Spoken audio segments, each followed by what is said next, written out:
Hi, this is Attila16 and this is another video guide of Wargame Red Dragon.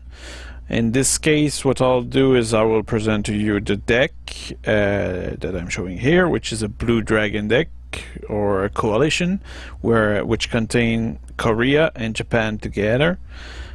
And what I'll explain to you here is the rationale around it, and then I will show you in action how to use this deck. So let's start with logistic.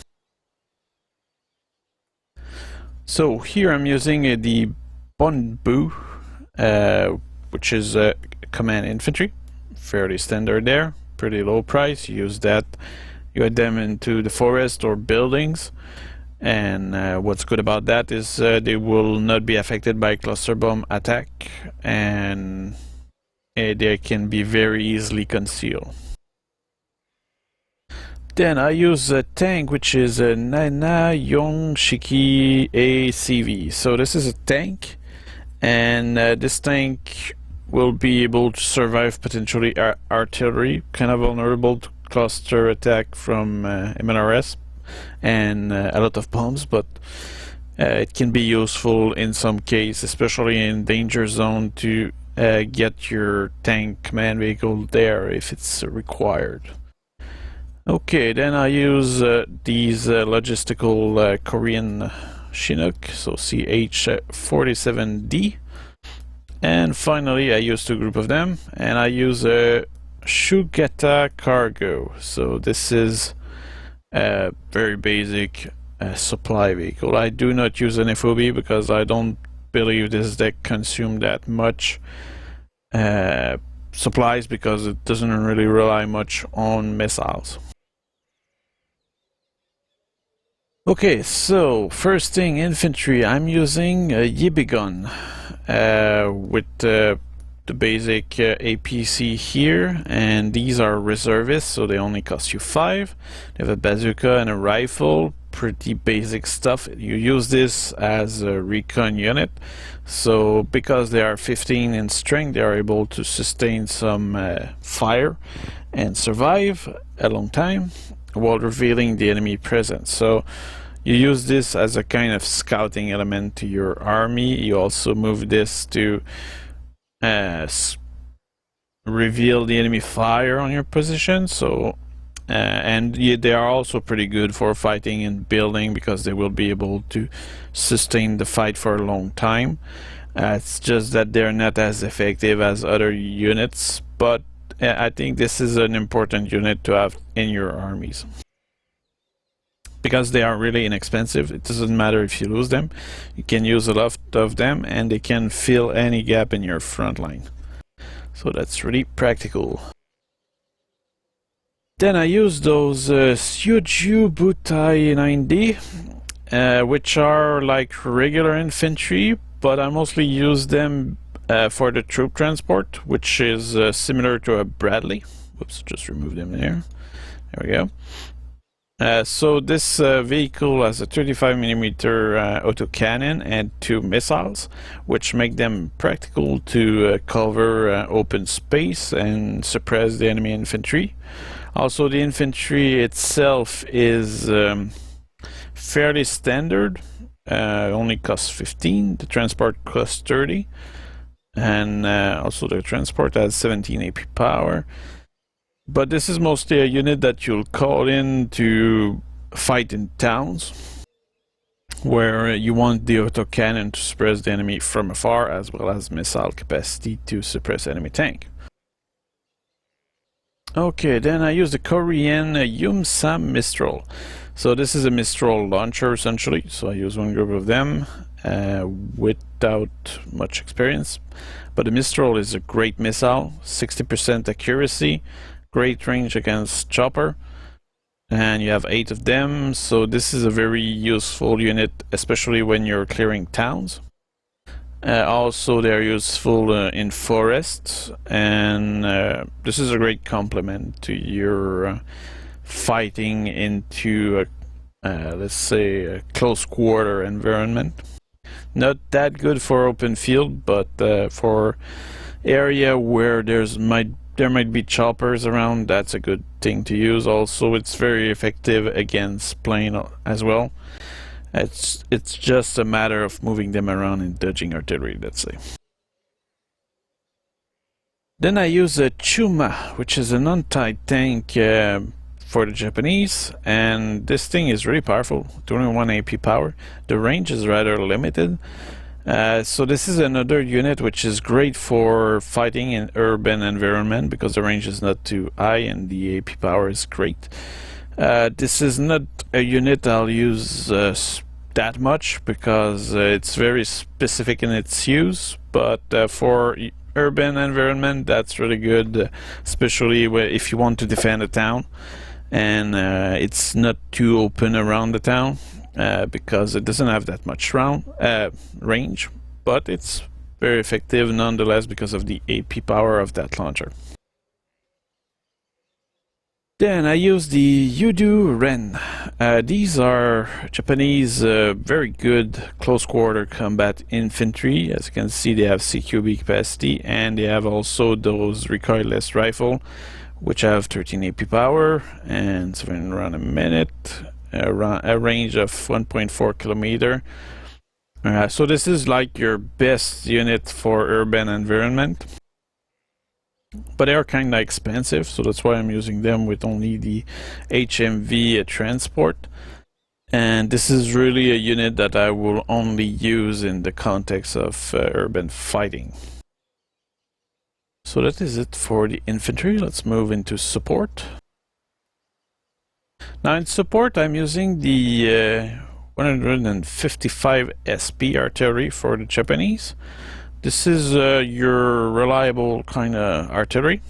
It's not that amazing, but actually the Korean one might be better. Yeah, I think so. So I'm using the Korean one instead now, the K55. So good dispersion, the lower the dispersion the better. 7 HE power, 5 round a minute. I don't know if that's okay. The artillery is slower here, but the accuracy is greater. So I think this is probably a better idea. So it's a good unit, good range, and yeah, pretty much the kind of unit you'll use to clear out any entrenched infantry in buildings. Then I'm using the K30 BHO. So this is a good anti-chopper, anti-air. You can see here 2.8 kilometer. Also the range against plane is okay, 2.6 kilometer. The accuracy is okay. Then I'm using the gun tank. The gun tank is similar to the BO. It's just that it's a little better for in movement because it has a better stabilizer here. And the difference is that also the gun tank is shorter range while the BHO will be able to go further. So the BHO is like a reliable air-to-air for long range, so you can use it at the beginning, while the gun tank is more if you're close to the fight, you want to use that. It's more reliable, especially in movement. Then I'm using a 10 SAM. This 10 SAM is good against chopper. It's okay against plane, not particularly amazing accuracy, and you're forced to use it into a stationary position. But it's not that expensive, that's why it's kind of useful. You also need to be on road because it's best on road. Still kind of okay for off-road, but this is really a kind of unit that you'll use to fill up any holes in your front line where the enemy might send choppers. And since it's not that expensive, 45, it's okay to use that. Only have 4 rounds though, that's kind of limited, but still, this is a practical vehicle to have. Finally, for support, I'm using the close arrow. So this is similar to an Avenger. It's very short range in every way, but it's very mobile, which means you can use them to do surprise. And if the enemy planes actually fly above it, 70% accuracy means that those planes are gone. So they are perfect to create ambush and support your advance. It's just a matter of being careful about it. Okay, the tank. I'm using some of, well, essentially all the best tank you can have with those that coalition. So K1A1. This is a very strong tank, 22 AP power, that's very high, and 18 front armor, which is okay. This tank is really strong, but you only have 3 of them, so this is not probably the tank that I'll use the most. This is a tank which you can use when you're certain that the risk of airstrike or that kind of stuff is lowered. So this is a tank that I will use later on in the battle. Then Kiyomaru Shiki, so that's a Japanese heavy tank, and this is better in some ways to the K1, yeah, actually in many ways. So this is tougher than the K1A1, better accuracy, similar AP power, better stabilizer. So this is your ultimate tank. You can compare this to a Leopard tank. It's very similar, but it's not the same thing. And these, I use them without much experience. Same here. Yeah, I want quantity here. But this is a very strong tank, and you will likely organize all your strategy around these. But here I use the K1 tank with maximum amount of experience as I can. And this is actually more the main thing that I'll use in this deck, because they are not as strong as the others, but you can have a large amount of them. And they are actually very reliable, similar to Abrams, and 15 AP power, that's okay. If you use these tanks carefully, they can last an entire round, and actually you will probably see that. And you organize all your strategy around these tanks. Also, what is interesting about these K1 and K1A1 is that they have 2 secondary weapons, so they are much better at suppressing infantry. And yeah, it's a very reliable tank. Recon, I'm using Ninja. That's a good air-to-air unit, 70% accuracy. That's rather convincing. You only have 3, which is kind of sad, because that means that usually if there's really a chopper battle at the beginning, you just don't have the amount of chopper necessary to take care of many of the enemy. On the other hand, with the accuracy it has, you can be sure that the enemy chopper will receive a missile. So this is a recon chopper also, so this is a kind of recon with capacity. It's pretty good, exceptional optics, so you'll spot stuff. But this is probably not a chopper that you want to use for fighting that much. It's more like a complement to your deck. Here I'm using the Hashinana Shiki, which is a recon with a 2 cannon, good optic. It's okay, it's pretty fast, 150 km/h on road, 100 km/h off road.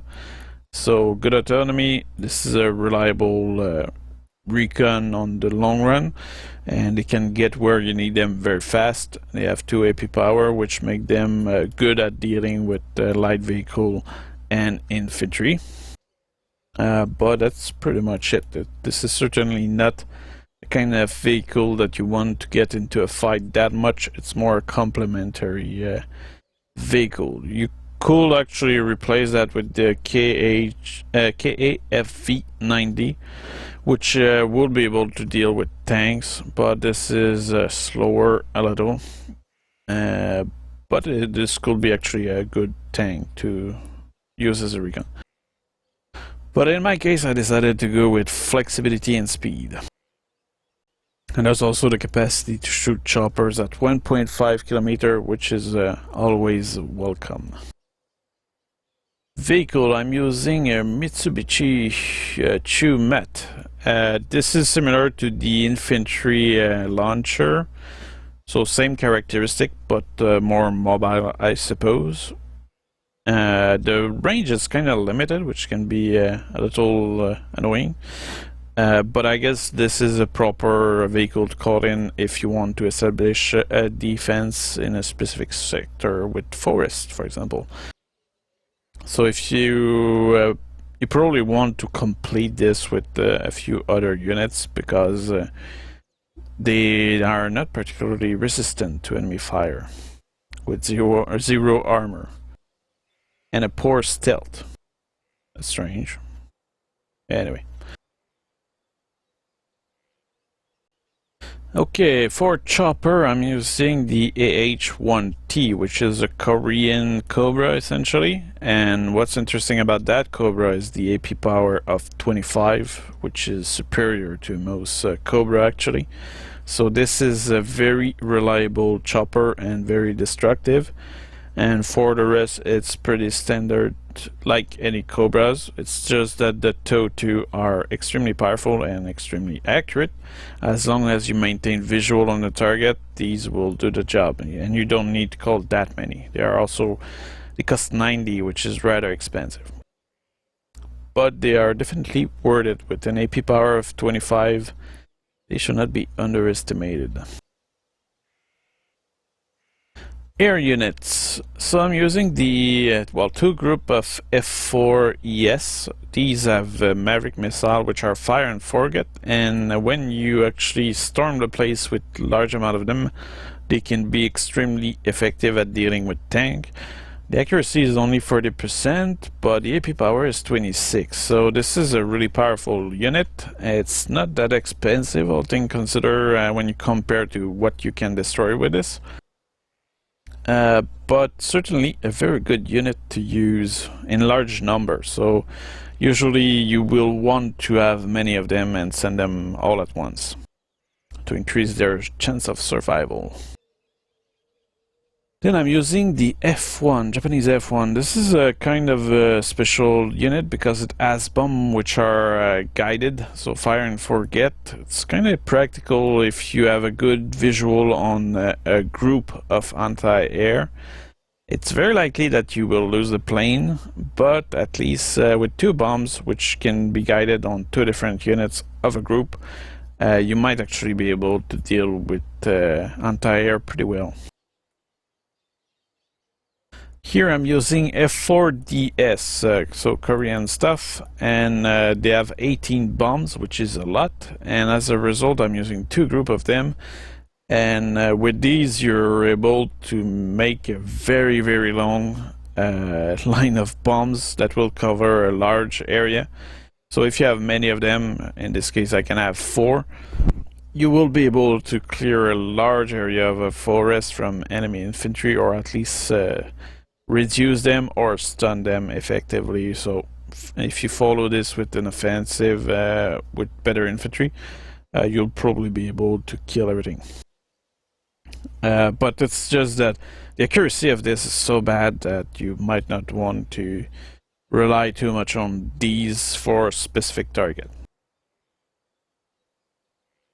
Now in terms of navy, pretty standard, using Atsuyuki for it's CIWS, so high chance of survival, let's say, and Pohang to complete this chance of survival with CIWS.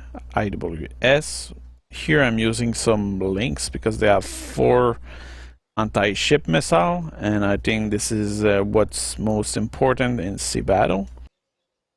And finally I'm using 2 group of LCU logistical units, essentially, because these choppers will require a lot of supplies, and your ships also require a lot of supplies.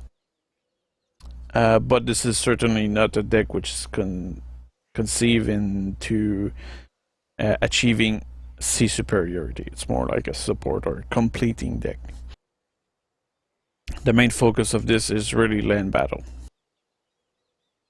So let's take a good look at this deck, and I will also put the link, well, the code to import this deck into your own list of deck in the description of this video, so check it out. And now let's go check the battle I'll do with this. Okay, so this is my replay with the coalition with the Korean and Japanese, so the Blue Dragon. And this is, I was in a really good team, so these players are really good. As for the adversaries, I don't know. But that was a round where I really did use the deck efficiently. And I think it was very good round. So let's speed it up a little. So at the beginning what I did is that, noticing that Oscar was covered by War Starter here, I went toward Yankee and November. Now let's slow things down now. There we go. So at the beginning I only had one vehicle, as you can see. I was expecting to call in my reinforcements from November. This is a kind of a strategy which save you both fuel and also a long road. So it may actually save you some time also. But here I unloaded my infantry right here. So I captured Yankee, but I did not call in my reinforcements yet, because I knew that this command infantry will go all the way to the next zone and potentially capture it. Also, our team was pretty strong in the air to prevent any enemy attack, so this also allows us to scout ahead and reveal the fact that there's no incoming choppers, which make it rather safe up to a certain point.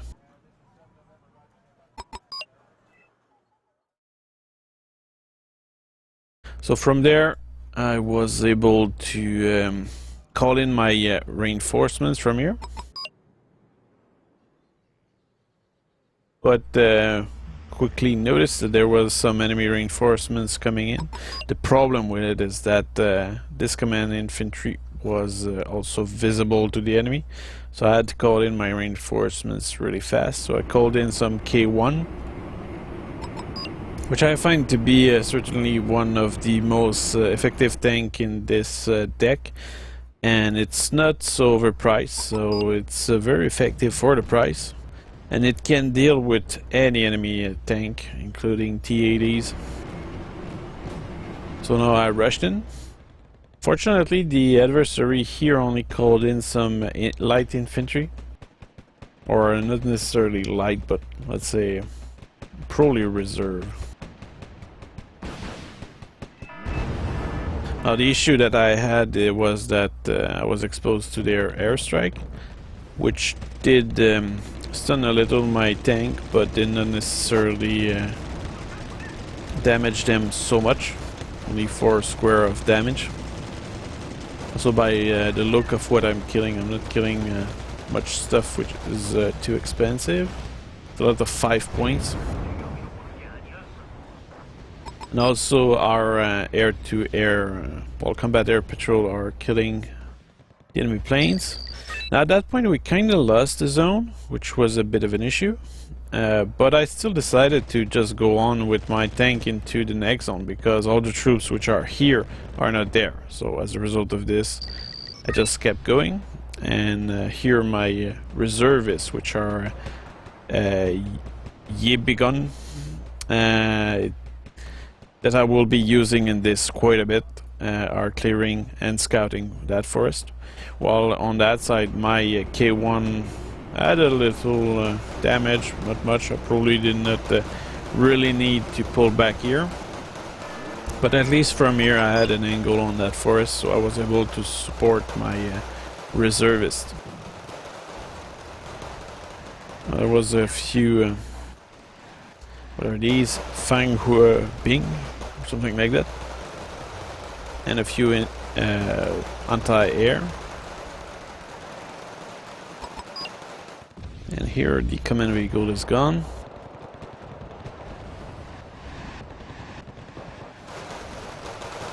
Which slowed us down, because that forced me to call in a command tank. And flamethrower can be very good for a defensive purpose, because with them you're able to cut the line of sight, and as a result my tank, which were up here, could not fire at them. And also that forced my reservists to walk around, and reservists are not particularly fast. So at that point November was secured, although we did not own it at the moment until my command vehicle came in. And up to a certain point I started to secure Kilo, but I did not really have much there, and I sent a group of K1, as you can see here. Now the only issue was that they were unsupported by, they did not have any infantry to help them out, no anti-air. So this is a kind of a risk that I took. You can actually see that there's some units which are firing missile at them and hitting. Fortunately, that doesn't hurt my K1 too much. While my ally here, Warsutter, he went into the zone with a few cheap tanks. Okay, these are Japanese actually. And he also managed to sneak in some infantry over there. While here my tank are proceeding into the forest, clearing it out. And yeah, moving these around just to cover different angles. Meeting some light infantry here, which are probably one of the greatest danger for my tank. But fortunately I think these no, okay, yeah, they had anti-tank capacity. It's just that K1 are actually very good at supporting all the punishment. But at that point I decided that they took too much punishment, so I pulled them back, because one of them had only 2 health remaining. The enemy decided to move some anti-tank infantry here, which were surprised by my K1 over here. I guess the plan was to send them to shoot those K1 over here, but they were spotted by these. Now, while that was happening, one of our guys actually managed to sneak a command infantry and also some rangers in the back here without being noticed. And that will be very useful. Another thing I did was to call some command infantry in the different zone here, because for some reason my team did not take care of that. So I took advantage of this. While here I did some carpet bombing with those F4 DS. And here I was pulling back my K1. And you'll see in this replay my K1 did fight during all the battle, and they survived for the most part.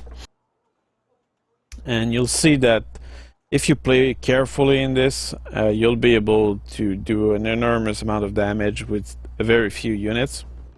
And actually in this battle I guess the main challenge for me was to keep all these troops supplied, because I was moving them quite a bit. Those K1 were constantly moving, not right now, but usually. And as a result of this I did consume a lot of fuel.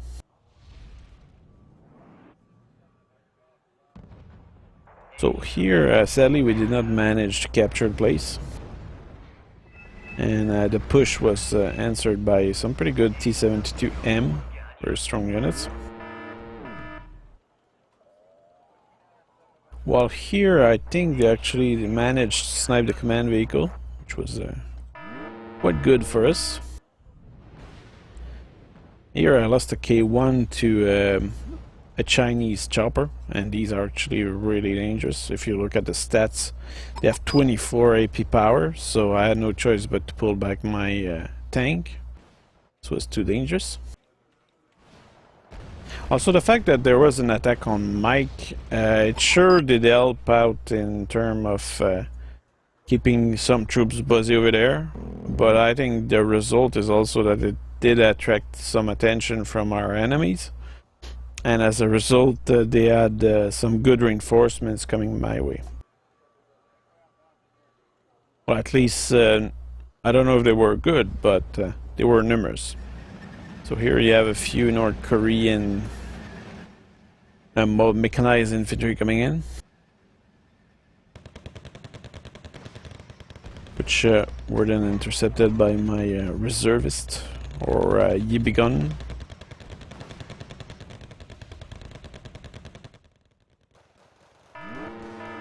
Well, here my supplies did their duty to refill the K1, but it wasn't enough. They were really damaged, those K1. So some firefight going on that side. Did some carpet bombing with another F4DS, which served me quite a bit. The surprise, and actually that's when I realized that we had that zone, is that the F4 came from that side. And this is something which is really dangerous, because if you don't realize that your planes come from there, you can end up losing many, because they'll fly above all the potential anti-air coverage over here or elsewhere. So this is something which you need to pay attention to, and the fact that my plane, I got lucky, it did not get shut down, but the fact that it came from here kind of made me think, oh well, I won't call in any more airstrike for a while. Here I brought in some BHO, which are proper anti-air. Sadly, I lost 2 of them before re-engaging this chopper right here and shoot it down. I think what's important to see here is that I use actually the forest as cover, because I pulled back my BO, moved them here, shut down the chopper here, using this part of the forest as cover so that chopper right here could not shoot at me. And then I move those BO back in here to fire at that chopper, and I managed to separate the firepower of those 2 choppers, and just by moving back. And I think this is something which is really important if you want to play this tactically and carefully. There's no shame in pulling back, and actually sometimes it's in many cases the best solution. So you move in and you move out. So here there was a few anti-tank recoilless infantry or rifle infantry. Managed to take care of them. There were some more, and you might notice how I'm using actually my Recon to spot all that stuff. So well, not my Recon, but my reservist, which are the Yibigun. So these infantry, first of all, you have a lot of them. They cost only 5, and that's not including the transport, but they are really slow, but they are a really good way to scout ahead. So you use your tank into a kind of ambush position like here, and as soon as these guys get engaged, well, your tank will be able to fire at the enemy. So this is a very effective way to proceed in this game. You use inexpensive units to move forward and scout, while your tank are especially if you have powerful tank, you deploy them in area where they can cover your inexpensive infantry, and that allows you to move tactically toward the enemy and gain some ground. You can see here actually my K1 are engaging a few tanks which are coming in as reinforcements. These are actually pretty good tank. As far as I knew, they're Chinese tank.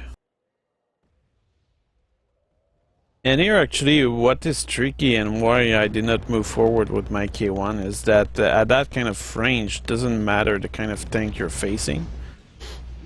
So I proceeded very carefully using my reservist as a scouting mean, while my K1 will finish off any enemy tank.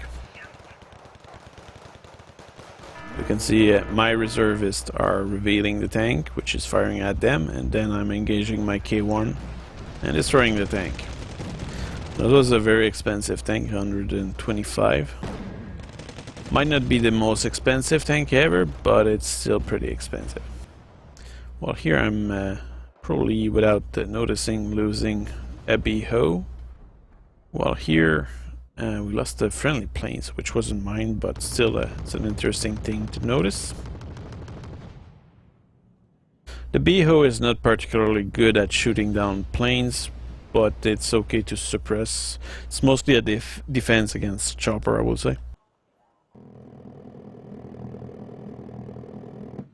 I'm not too sure what happened here, but it was likely scouting over here that allowed our team to destroy this zone as a reinforcement zone.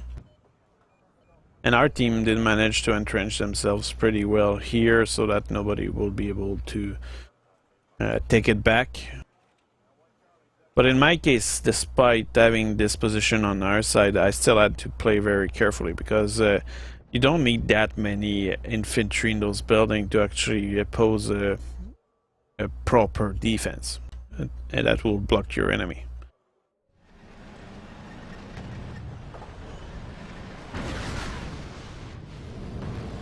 Seemed that this was a Hornet strike. A couple of Tunguska are shooting back at our planes over there.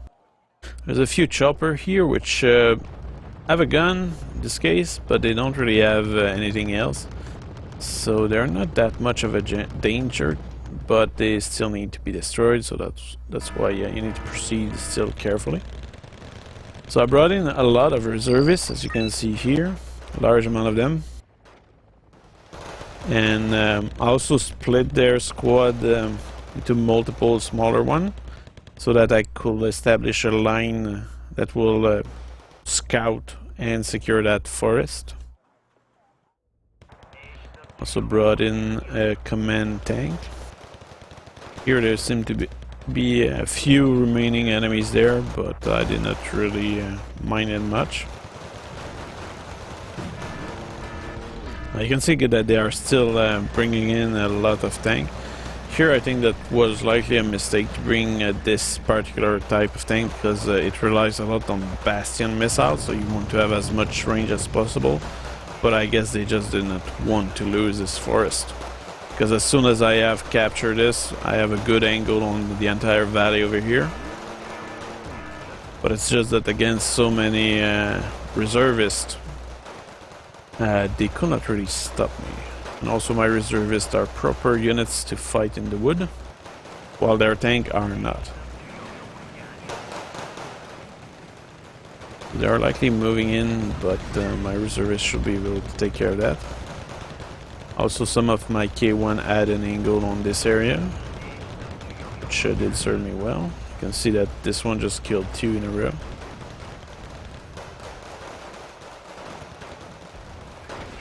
Well, here also I had our team, these tanks were actually shooting in the enemy's back over here, which was really appreciated. These are actually anti-air. Okay, they're not particularly amazing anti-air, but still, they could be really deadly against my infantry.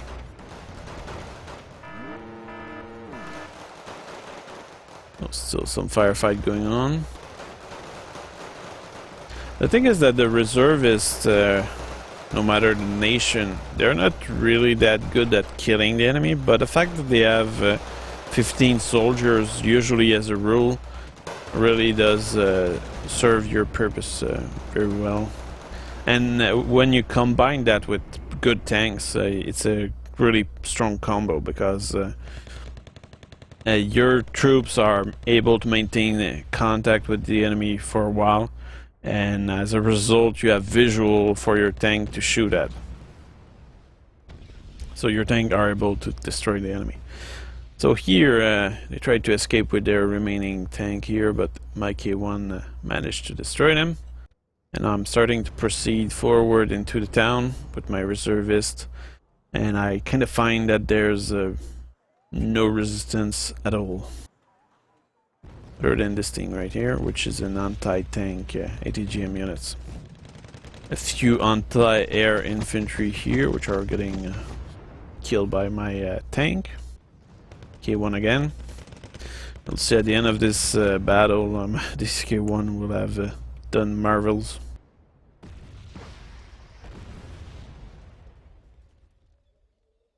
My reservists here are taking a few shots at that ATGM unit.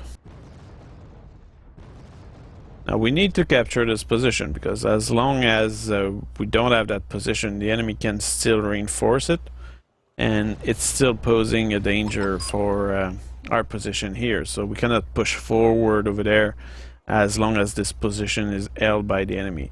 So that's why my push forward was slow and methodical, but it still was really important, I think, because there was definitely a necessity to take care of that, because you never know what can emerge from a tunnel. Like, look at the amount of choppers they were bringing, which were quickly taken care of by those APCs. These are Japanese APCs, very good stuff.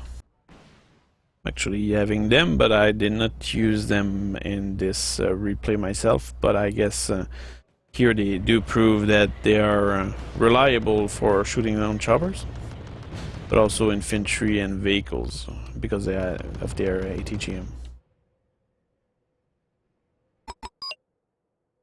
So far I'm mostly relying on Korean troops, but you'll see later on I'm starting to use some Japanese troops from this deck. Example, those gun tank, which are necessary if you want to get rid of all those chopper over there.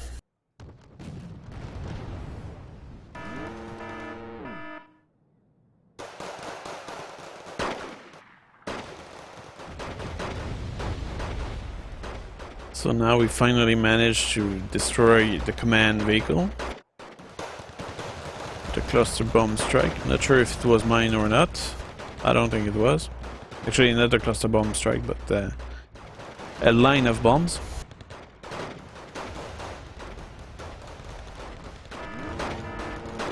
Here the Lijiang managed to hold their own against my infantry in the buildings.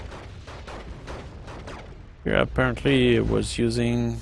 okay, now that's my gun tank which shut down those choppers.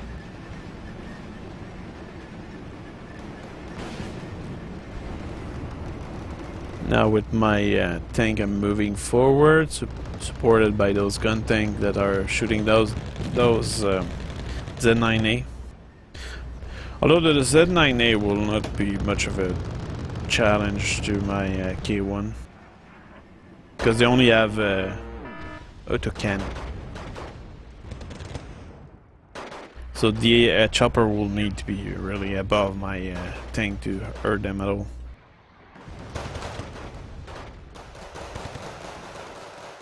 So I'm still moving forward with those reservists, scouting, keeping my K1 in a position where they have a good angle all over the place, so they can suppress any enemy units. The infantry I'm killing in that zone, they cost 35 each, while my reservists only cost 5. So at that point it's clear that since this is destruction, there's definitely a benefit in terms of losing units compared to destroying units, to the fact of using reservists.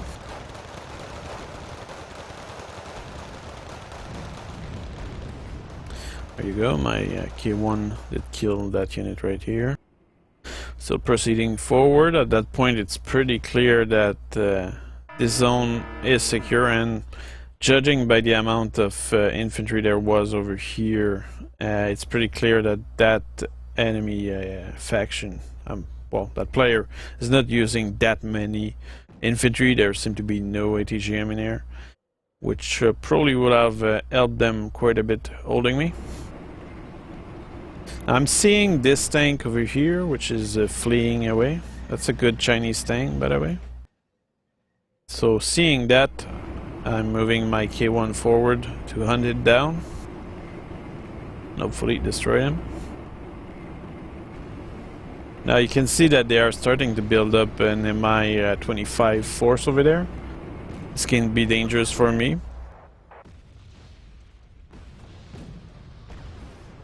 So we're shooting that ZTZ-85 too. And he's down, 75 points.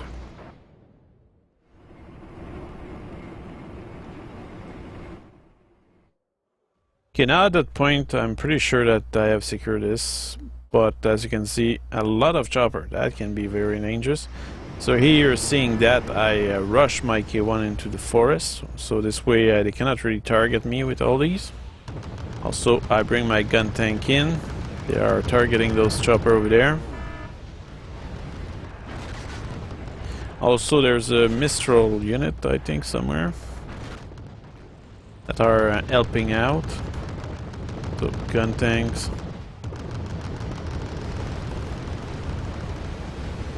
Also, the Air Force is helping out a little.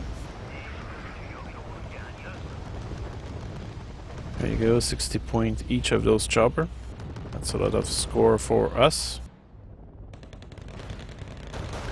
And what's interesting also is that my K1 here, they are actually shooting down those chopper as well with their machine gun. They have 2 machine guns, so that probably explains why they are that good. Now this guy that did that move, he decided to leave.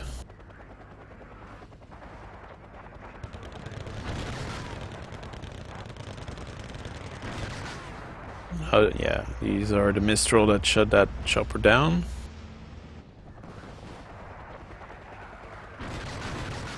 And another chopper down.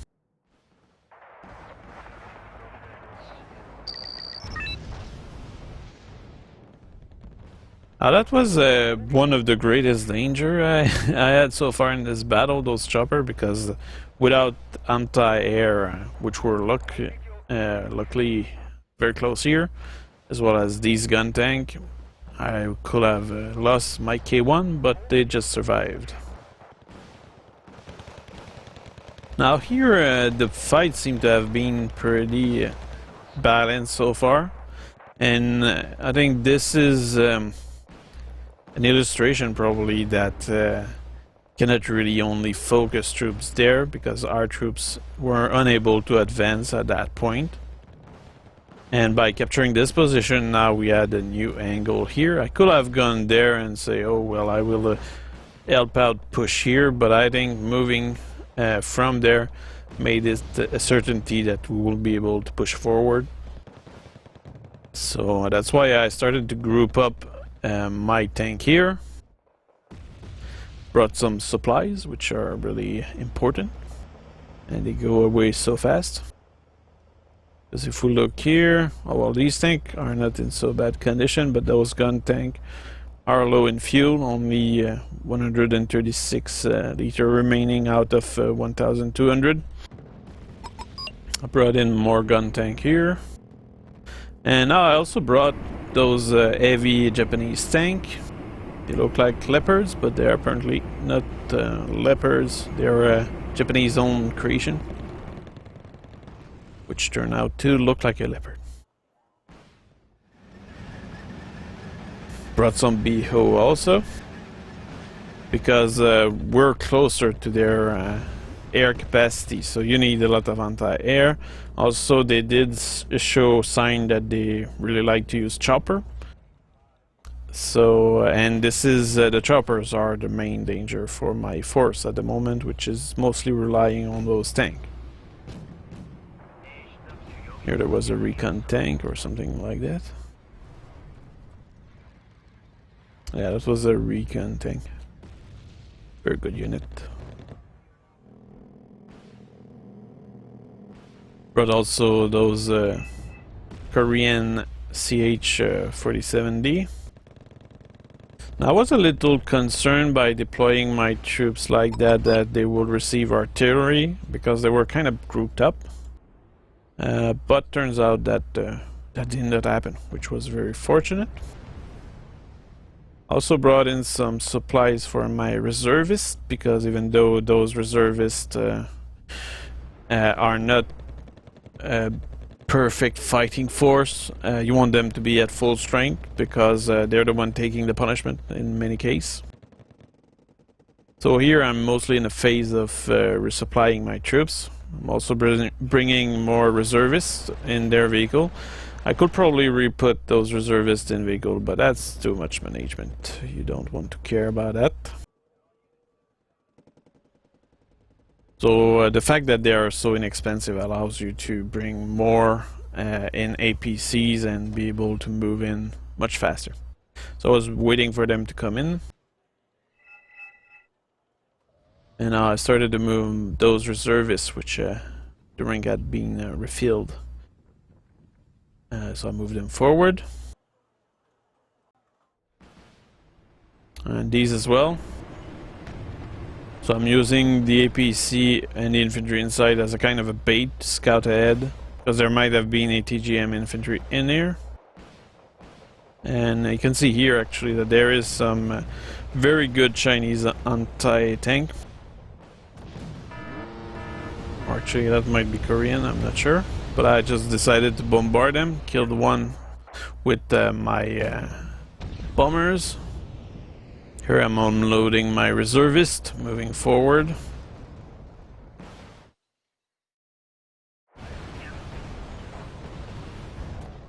Now you can see that my team is really struggling to advance over here.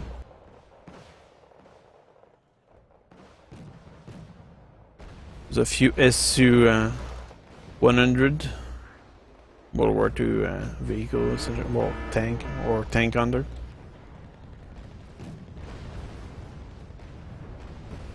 Now here's the interesting part. These anti-tank are engaging my force, but because of the fire and the bombardment, their effectiveness is largely reduced to nothing.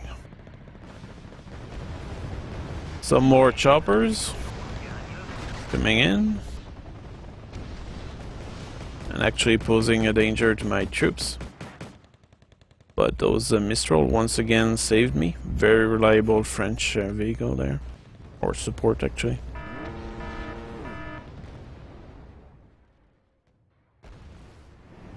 So now you can see that I actually have two group of heavy Japanese tank. So Q-Maru Shiki, is that it? Yeah. Combined with K1. Now at that point I really want our team to pierce through. So I'm starting to be a little... well, I'm taking a risk, because I'm kind of moving in the open here instead of just moving into the cover. So my goal here is really to pierce through, while my team is still struggling at receiving a lot of artillery fire.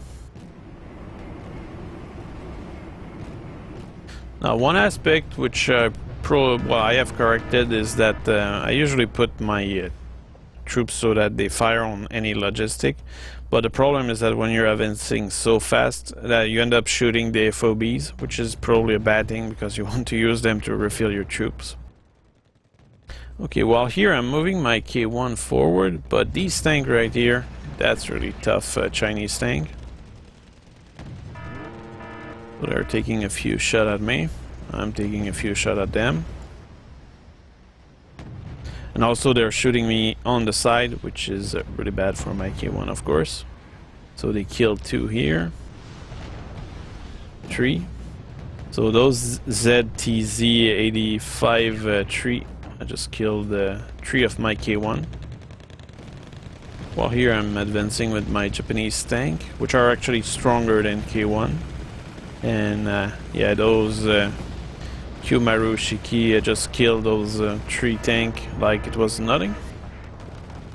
Now the other danger is those chopper, yes, but also those anti-tank vehicle which are getting destroyed now.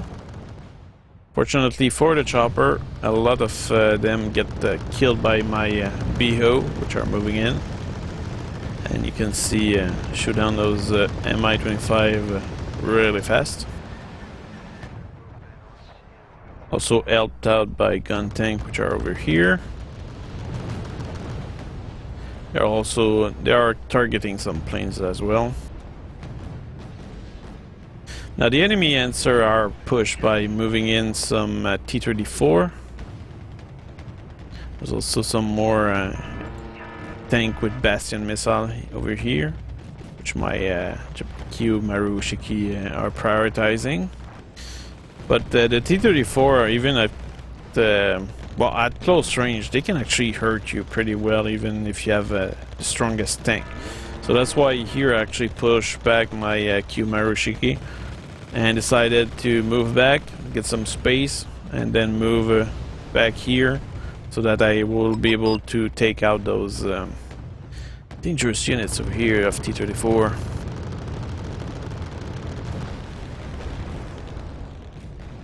Kill the plane with my BHO. Here I'm moving my K1 into a position where they can do very close support to and fire at any units which come as reinforcements. In this case it's T-72M, which are actually a good tank, can receive a lot of fire, but ultimately K1 are a little better. Now the main problem I have is that tank choppers over here, which did manage to kill one of my K1, but my K1 end up still on top because that chopper ran out of ammo, I believe. So what's important here is how they actually are using T-55 to move to engage my K1, but I have support from those Q Marushiki over here. Nonetheless, I decide to pull them back very soon, because now they have the range to shoot me, and that's not good. Also, I'm taking some fire from missiles units, which I just killed. It was a unit which cost 80, so that just illustrates to you how good that can be, whatever that was. Here my BO are receiving some artillery fire. Guntang is shooting something up here. And they killed it, actually. So 2 Guntang managed to kill one plane over there. My Yibi gun are moving forward. My K1 just finished off the last T-55 over here. And it's pretty clear to me at that point that we have the zone now.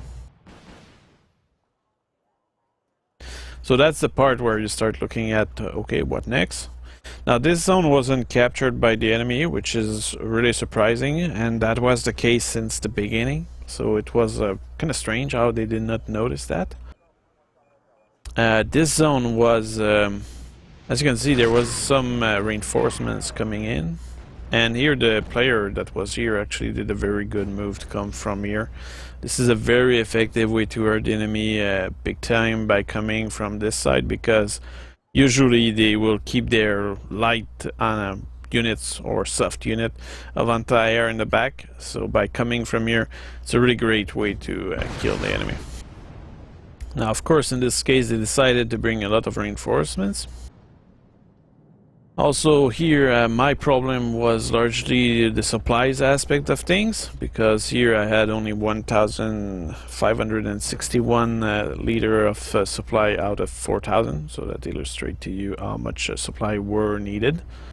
Also these tanks were damaged here, and I only had 32 rounds out of 100 remaining, so big needs of ammo here. Same here, 29 out of 50.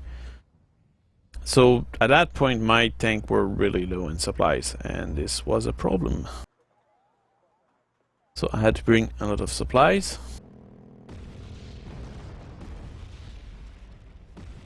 I did notice that my allies were going up north, and at that point we also noticed that there was a lot of tank over there.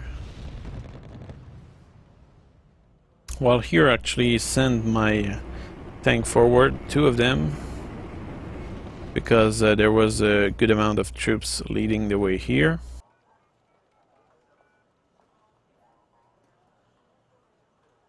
While here I'm still doing my resupply operation. And you can also see a lot of units here moving. So it was clear to me that there was something going on here with the enemies, and that was a good area to get some points. Also, when you look at all the tanks which were assembled here, it was a good amount.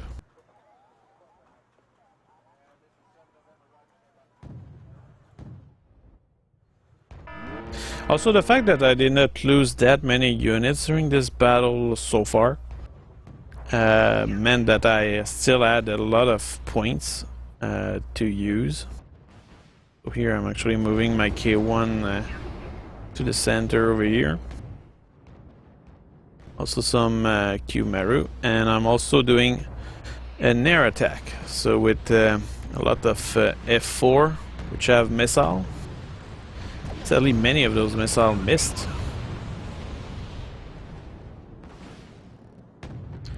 But the good news is that I did not really lose any planes, as far as I remember. While here my K1 are proceeding forward. At that point they are elite from all the kills they had. So very fast at reacting to everything. But you can see that there's the flashing fuel tank, which indicate that I still need nearly 3,000 or 4,000 soon amount of fuel for those units. Well, here I actually have two tanks which are out of fuel completely.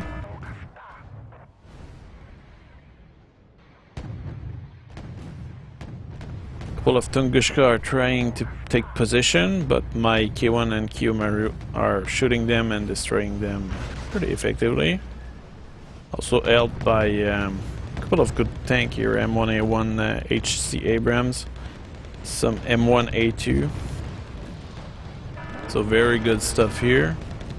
Now these tanks over there are likely the tank which were coming from over there. I did lose one of my Q-Maru, which is burned right here. So that's why I decided to, oh well, maybe that's a little too dangerous here, and also the fact that they were coming from different angles mean that the flank of my tank were exposed, potentially. Also did a big air attack, as you might have noticed. This time I did lose an F4 though.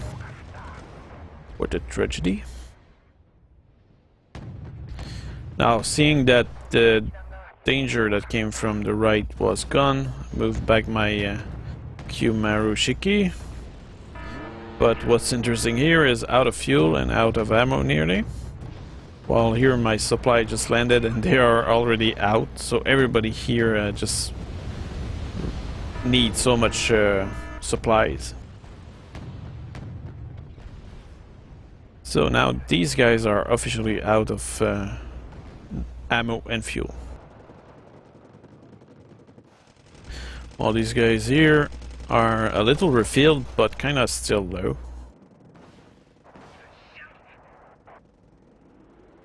And these K1 are in okay condition. While my reservists, the begun are moving over there. The zone seems pretty secure because we have an attack force here which is getting bombarded.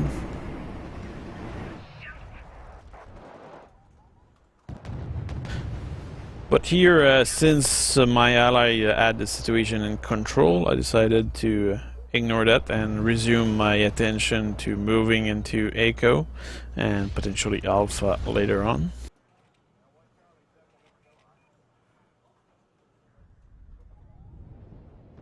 So you can see my K1 moving over there. Here there was actually a good T-72 BU or something.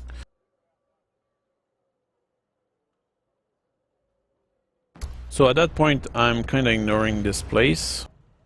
Sending some supplies for my tank here, but that's it. My attention now goes to the rear of the enemy line, where most of my infantry is progressing extremely slowly. And where my team also apparently needs some assistance. receiving a lot of cluster bomb strike on the head also.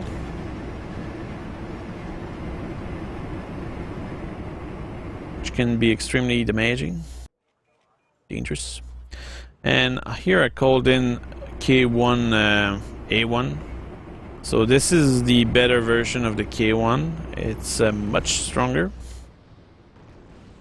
Well, not that much, but still much better.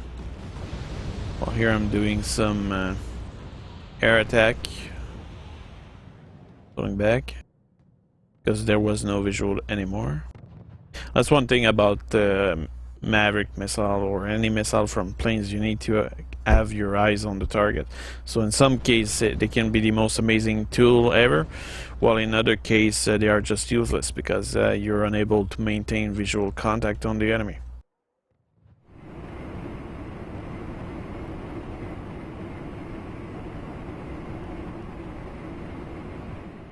Now it's clear at that point that they kept most of their artillery over there. And I'm progressing forward without much anti-air support, which can be an issue, I suppose. Well, my team seem to still be patching up from their wounds. Doing some airstrike on those Motostrelski. Calling in more reservists. Moving in my tank on the side here because it's best to attack from multiple angles. While here I'm moving my K1 to the tip of that forest while these will stay here. Now the problem with the situation that we're in right now is that we don't have any anti-air, and right now the enemy doesn't have alpha, but as soon as they have alpha they'll be able to call in air support, and right now those K1 and K1A1 are a little exposed to that. On the other hand, what's interesting is that this zone is where the enemy reinforcements come in, and by deploying my strongest tank for the Korean actually, because the Japanese might be a little better, I'm actually stopping the enemy reinforcements. So here you have those K1 which are covering over there, these Q-Maru which are preventing reinforcements from that road, and those K1A1 which are preventing reinforcements from the zone. Now the only issue I have is the lack of anti-air, and you can see actually here an Su-25K which destroyed one of my K1A1. Fortunately the second missile missed and my allies brought in the air support, which all missed. Oh no, they've ended up killing it. But that's the thing, you cannot really do much against those Su-25 at that kind of range.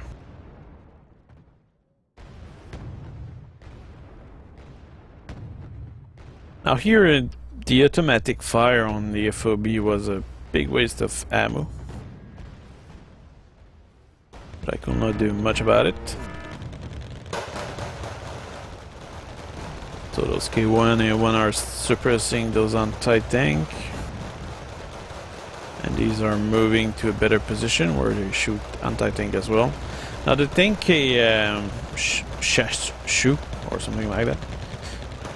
Well, any unit which has a recoilless rifle can be very good at defending in towns, but I find that for defending forest, it's not necessarily good. It can be good to attack forest where there's infantry, but for defensive purpose in open ground, those guys are not that good because of the limited range of their recoilless rifle. Here I seem to have received some artillery, which sure did not really hurt me much, but it did prevent me from refueling my K1. So did a lot of carpet bombing with my fighters here, while here that spawn position was just under the fire of my tank. On top of that there's also the reinforcements unit, so a lot of very good tank reinforcing the place. That was a good moment to push forward, and those Super Cobras were pushing in very good. Getting anti-air here. Receiving some airstrike here.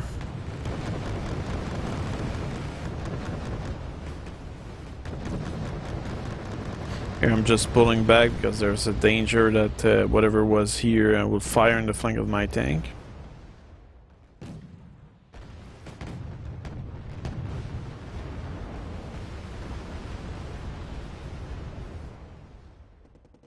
So here the big challenge was resupplying my units. And there we go, victory. So if we check how well I did 7,367 kill and I lost 2,200, and I did a lot of points. That's the income essentially.